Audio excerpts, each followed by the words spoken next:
తాను ఎంపీపీగా 5 ఏళ్ల పరిపాలన కొనసాగిన తన ప్రస్థానం ఈ రోజుతో ముగించడంతో 5 సంవత్సరాలు తాను చేసిన సేవలను గుర్తు చేసుకుంటూ తన జీవితంలో జరిగిన మలుపులు తన కోసం పనిచేసిన వ్యక్తులను తలుచుకుంటూ తన కనులు చెమ్మగిల్లాయి.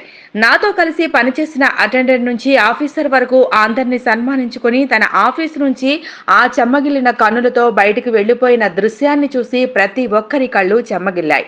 ఆ కన్నీటి వీడ్కోలుతో కారు వద్దకు వచ్చిన అటెండర్లలో అధికారులు కన్నీరు మున్నీరైపోయారు.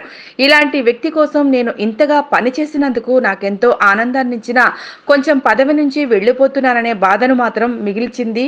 నేను ఎప్పటికీ మరిచిపోని వ్యక్తి, నా జీవితంలో చెరగని పేరు అతనే. రాష్ట్ర ఎంపీపీల ఫోరం అధ్యక్షులు, గట్కేసర్ మండల ఎంపీపీ, మేడ్చల్ కన్స్టిట్యూట్ ఎమ్మెల్యే ఏనుగు సుదర్శన్ రెడ్డి. మా ప్రేమ కొద్దిగా పిలుచుకునే పేరు మా వైఎస్ఆర్ అన్న. మీలాంటి వ్యక్తి మాకు ఉండడంతో మా యువత మీ వెంట నడుస్తుంది. ఎప్పటికీ ఇంకా ముందు కూడా మీరు ఉన్నతమైన పదవులు స్వీకరించేంత వరకు మీ వెంట ఉంటూ మిమ్మల్ని గెలిపించుకోవటానికి మా వంతు కృషిగా ఎప్పటికీ పనిచేస్తూ మా వైఎస్ రెడ్డి ట్రస్టును కాపాడుకుంటూ నీతో కలిసి ఎప్పటికీ నడుస్తామన్నా. మీరు ఎప్పటికీ మా ఇంట్లో ఒక అన్నగా, మాలాంటి యువతకు గాడ్ ఫాదర్గా ఉంటారని ఆశిస్తున్నాము. ఇట్లు మీ గట్కేసర్ మండల్ వైఎస్ఆర్ రెడ్డి ట్రస్ట్ సభ్యులు.